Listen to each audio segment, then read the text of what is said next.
देख रहे हैं न्यूज़ 7 हिंदी और मैं हूं आपके साथ युक्ता पांडे। रुक करते हैं देश की अब तक की बड़ी खबरों पर। प्रधानमंत्री नरेंद्र मोदी ने सोमवार को डॉक्टर बी.आर. अम्बेडकर को उनकी जयंती पर श्रद्धांजलि दी है। प्रधानमंत्री ने इस बात पर जोर दिया कि ये उनकी प्रेरणा के कारण है। देश आज सामाजिक न्याय के सपने को साकार करने की दिशा में प्रयास कर रहा है। एक्स हैंडल पर एक पोस्ट में पीएम मोदी ने कहा कि सभी देशवासियों की ओर से भारत रत्न पूज्य बाबा साहब को उनकी जयंती पर कोटि कोटि नमन किया है। साथ ही पीएम मोदी ने कहा कि यह उन्हीं की अम्बेडकर प्रेरणा है कि देश आज सामाजिक न्याय के सपने को साकार करने में समर्पित भाव से जुटा हुआ है। उनके सिद्धांत और आदर्श आत्मनिर्भर और विकसित भारत के निर्माण को मजबूती और गति देने वाले हैं।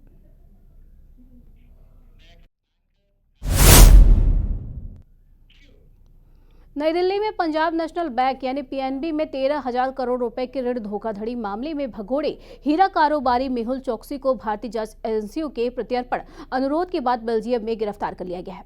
उसे भारत लाने की कोशिश की जा रही है, लेकिन पूर्व राजनयिक केपी फैबियन का कहना है कि मेहुल चोकसी का प्रत्यर्पण अक्षय होगा, मगर इसमें बहुत समय लग सकता है।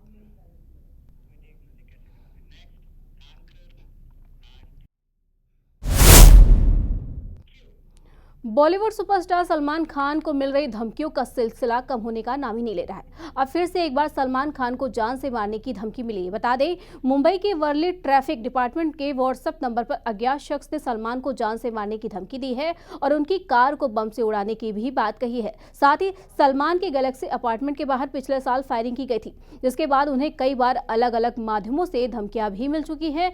अब सलमान खान को मिली इस धमकी के बाद से पुलिस एक्शन में आ गई है। बता दें, इस मामले में 2 संदिग्ध युवकों की तलाशी भी की गई है और रिपोर्ट्स की माने तो सोमवार यानी 14 अप्रैल को सलमान खान को मिली धमकी के बाद उनके घर गैलेक्सी अपार्टमेंट के बाहर 2 संदिग्ध युवकों की तलाशी भी ली गई है। 2 युवकों के संदिग्ध अवस्था में घूमने के बाद मुंबई पुलिस ने यह तलाशी शुरू की है।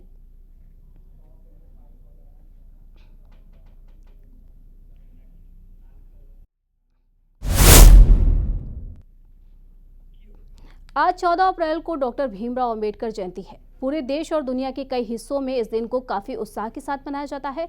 इस मौके पर देश में स्कूल, कॉलेज, बैंक आदि से लेकर काफी सरकारी और प्राइवेट संस्था तक बंद रहते हैं। अगर आप शेयर मार्केट में निवेश करते हैं या इसमें रुचि रखते हैं तो आपके लिए ये जानना जरूरी है कि आज सोमवार को अंबेडकर जयंती पर स्टॉक मार्केट बंद है या नहीं। भारतीय शेयर बाजार में 14 अप्रैल को अंबेडकर जयंती के मौके पर छुट्टी रहेगी और एनएसई और बीएसई दोनों ही बंद रहेगा। इसका मतलब है कि शेयर बाजार और डेरिवेटिव मार्केट में कोई कारोबार नहीं होगा। कुछ दिनों में बाजार में काफी उतार चढ़ाव देखने को भी मिल रहा था, इसलिए ट्रेडर्स को अब आराम करने का मौका मिलेगा।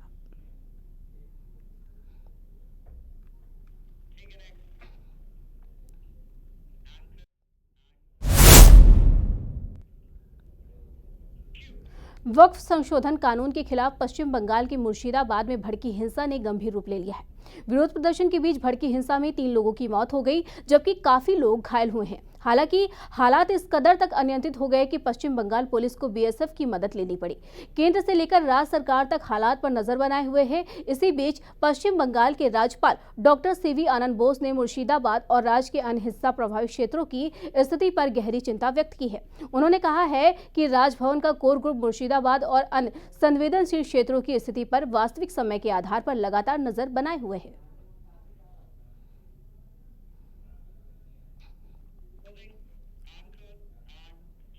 अभी के बुलेटिन में इतना ही। बने रहिए न्यूज़ 7 हिंदी के साथ।